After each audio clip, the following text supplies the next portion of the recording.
मैं तुमसे मिलने के लिए तैयार हूँ, वह यहाँ आने के लिए तैयार है, तुम नाचने के लिए तैयार हो, राजेश घर जाने के लिए तैयार है।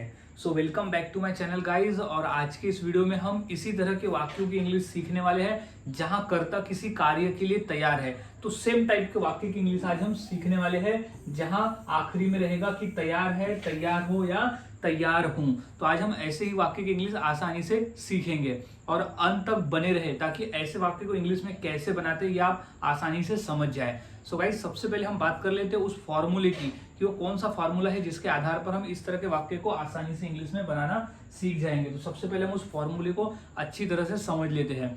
तो फॉर्मूले की शुरुआत होती है गाइज सब्जेक्ट। सब्जेक्ट यानी होता है कर्ता। अभी वो कौन सा कर्ता है जो कि किसी कार्य को करने के लिए तैयार है, वो कौन सा कार्य करता है जो कि किसी कार्य को करने के लिए तैयार है। यहाँ पर तैयार है का मतलब ये हो रहा है कि मेरी इच्छा है, मेरी खुद से इच्छा है उस कार्य को करने की, यानी कर्ता को खुद से इच्छा है किसी कार्य को करने की। तो यहाँ आ जाएगा कर्ता सबसे पहले कि किस कर्ता की, तो ये हो जाएगी हमारे लिस्ट ऑफ कर्ता है।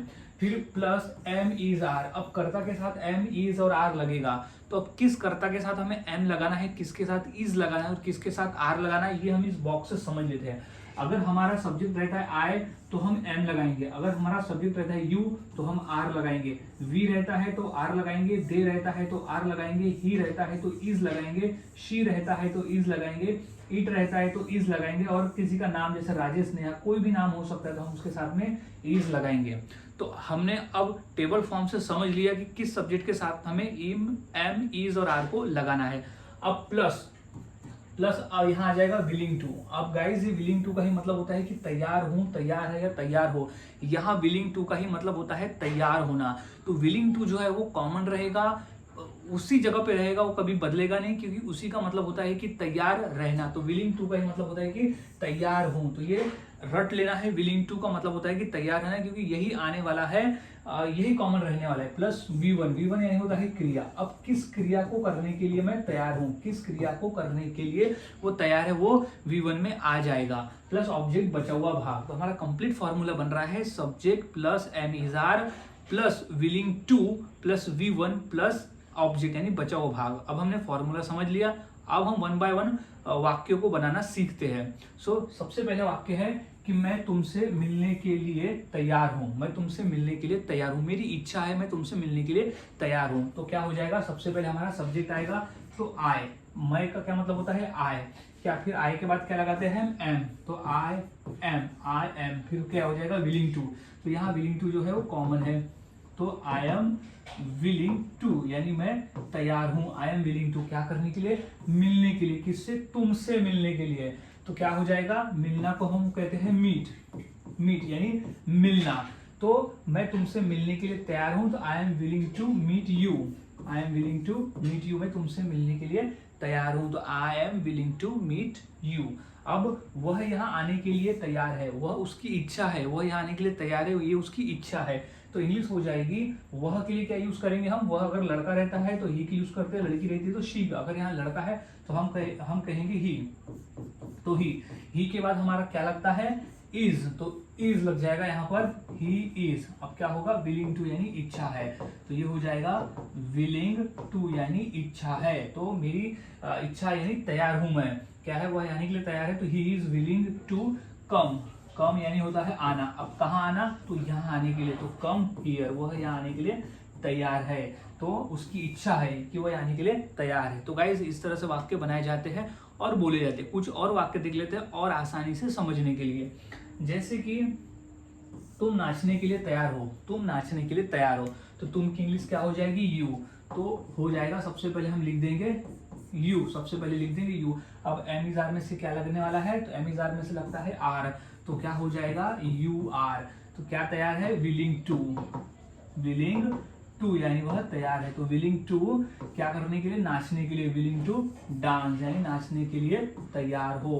क्या हो जाएगा, तुम नाचने के लिए तैयार हो, तो you are willing to dance. और वाक्य देख लेते हैं, जैसे राजेश घर जाने के लिए तैयार है, तो क्या हो जाएगा, नेम आ जाएगा सबसे पहले राजेश। अब यहाँ नाम क्या है, राजेश, तो राजेश के साथ या कोई भी नाम के साथ हम क्या लगाते हैं, इज लगाते हैं, क्योंकि एम इज आर में से हमें लगाना है इज, अब क्या हो जाएगा विलिंग टू, तो Rajesh is willing to, Rajesh is willing to यानी राजेश तैयार है किसके लिए, घर जाने के लिए, तो Rajesh willing to go home यानी राजेश घर जाने के लिए तैयार है, तो Rajesh is willing to go home. So guys इस तरह से वाक्य बनाए जाते हैं और बोले जाते हैं। कुछ और वाक्य देख लेते हैं और आसानी से समझने के लिए, जैसे कि तुम बोलने के लिए तैयार हो, तुम्हारी इच्छा है तुम बोलने के लिए तैयार हो, यहाँ पर हम इच्छा की बात कर रहे हैं, यानी इच्छा इसलिए मैं तैयार हूँ या इच्छा इसलिए करता तैयार है, तो तुम बोलने के लिए तैयार हो, तो तुम की इंग्लिश क्या हो जाएगी यू, तो हो जाएगा हमारा यहाँ पर यू। अब यू के साथ हम लगाते हैं आर, तो यू आर, तो क्या है विलिंग टू, तो यू आर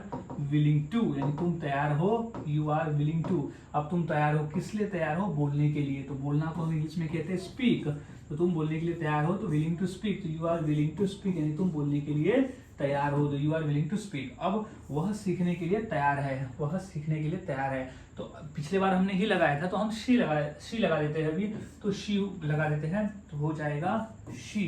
अब एमिजार में से क्या लगता है, इज लगता है, क्योंकि हमें एमिजार में से कोई एक लगाना है, तो शी के बाद हम लगाएंगे इज, तो शी इज विलिंग टू यानी तैयार होना, तो she is willing to, she is willing to क्या करने के लिए, सीखने के लिए, तो learn, she is willing to learn यानी वह सीखने के लिए तैयार है, तो she is willing to learn. So guys इस तरह से वाक्य बनाए जाते हैं और बोले जाते हैं, काफी आसान है, बस फॉर्मूले को याद में रखना होता है। फॉर्मूले अगर याद में रखते हो गाइज तो आप इस तरह के कई वाक्य को बनाकर बोल सकते हो सिमिलर टाइप के।